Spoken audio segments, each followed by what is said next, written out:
आज हमारे समाज के कुछ लोग जय भीम और जय मीम के नारे लगा रहे हैं। इसी प्रकार का नारा आज़ादी के समय भी लग रहा था। दलित समाज के ही लोग लगा रहे थे और उस समाज के उस वक्त अगुआ थे जोगेंद्र नाथ मंडल जी। जब देश का बंटवारा हुआ तो जिन्ना ने जोगेंद्र नाथ मंडल जी को पद का लालच देकर पाकिस्तान बुला ले गए और जब जोगेंद्र नाथ मंडल जी पाकिस्तान गए जिन्ना के साथ, तो जोगेंद्र नाथ मंडल जी के साथ दलितों का एक बहुत बड़ा जत्था, लाखों लोग उनके साथ पाकिस्तान चले गए। जिन्ना ने तो अपने वादे के अनुसार जो है जोगेंद्र नाथ मंडल जी को पाकिस्तान का कानून मंत्री बना दिया। कुछ दिन कानून मंत्री के पद पर रहने के बाद जोगेंद्र नाथ मंडल जी ने देखा कि यहाँ तो दलितों के साथ अत्याचार हो रहा है, इनकी बहन बेटियों को लूटा जा रहा है, इनका धर्म परिवर्तन कराया जा रहा है, स्त्रियों का बलात्कार हो रहा है। तो वो बहुत दुखी हुए। वो गए जिन्ना के पास और कहा कि प्रधानमंत्री जी इसे रोकिए, दलितों के साथ तो बहुत बड़ा अत्याचार हो रहा है। तो चूँकि जिन्ना प्रधानमंत्री थे उस वक्त पाकिस्तान के, तो उन्होंने रोकने का प्रयास किया, भले ही ऊपर मन से किया लेकिन कुछ किया।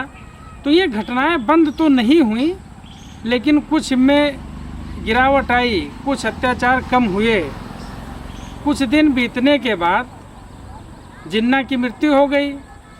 उसके बाद लियाकत अली खान पाकिस्तान के प्रधानमंत्री बनाए गए। जैसे ही लियाकत अली खान पाकिस्तान के प्रधानमंत्री बने, दलितों के साथ फिर वही नरसंहार शुरू हुआ जो पहले हुआ था। पुरुषों को मारा जाने लगा, बच्चों को मारा जाने लगा, स्त्रियों और बेटियों का बलात्कार होने लगा, लोगों का धर्म परिवर्तन कराया जाने लगा। तो ये बात जब फिर जोगेंद्र नाथ मंडल जी को पता चली, तो वो लियाकत अली खान के पास गए, अपने प्रधानमंत्री के पास गए, उनसे कहा कि इस अत्याचार को रोकिए, ये तो दलितों पर बहुत बड़ा अत्याचार हो रहा है। तो जानते हैं आप लियाकत अली खान ने क्या कहा? कहा आपको जिन्ना लेकर आए थे, अब वो नहीं रहे, अब वो मर गए, वो जन्नत गए, हूरों के साथ रंगरलियाँ मना रहे हैं। अब तुम्हारा भी यहाँ कोई काम नहीं है, तुम भी यहाँ से भागो, भाग जाओ भारत को, नहीं तो तुम्हारा भी हश्र बहुत बुरा होगा। बताइए, कानून मंत्री, देश के कानून मंत्री के पद पर थे, उस वक्त का ये हाल है।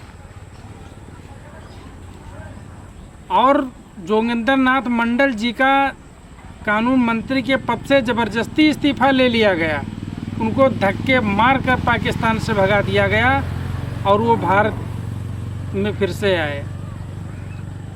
वही आज फिर दोहराया जा रहा है। आज हमारे ही समाज के कुछ लोग फिर से जय भीम और जय मीम के नारे लगा रहे हैं और अपने ही समाज को तोड़ने का काम कर रहे हैं, अपने ही देवी देवताओं पर अभद्र टिप्पणियां कर रहे हैं। तो करोगे भैया तो कौन भुगतेगा? इससे हमें कोई दिक्कत नहीं है, लेकिन कम से कम जो बाबा साहब भीमराव अंबेडकर कह गए हैं उनको तो मानो, उन जो कह गए हैं उनके कहना का कुछ तो पालन करो। बाबा साहब भीमराव अंबेडकर को सब पूछते हैं, हम भी पूछते हैं, आप पूछते हैं, अगड़ा पिछड़ा सब पूछते हैं, सब उनका सम्मान करते हैं। लेकिन दलित समाज एक है, वो अपने आप को कुछ ज़्यादा ही ओवर स्मार्ट समझता है। तो ठीक है भैया, आप ज़्यादा पूछते हो, आप भगवान मानते हो अंबेडकर जी को, बहुत अच्छी बात है, मानो, लेकिन वो जो कह गए हैं कम से कम उसको भी मानो। उन्होंने पाकिस्तान इन पार्टीशन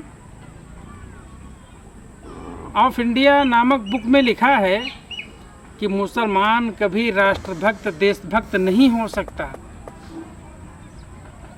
ये बाबा साहब अंबेडकर खुद लिख रहे हैं अपनी किताब में,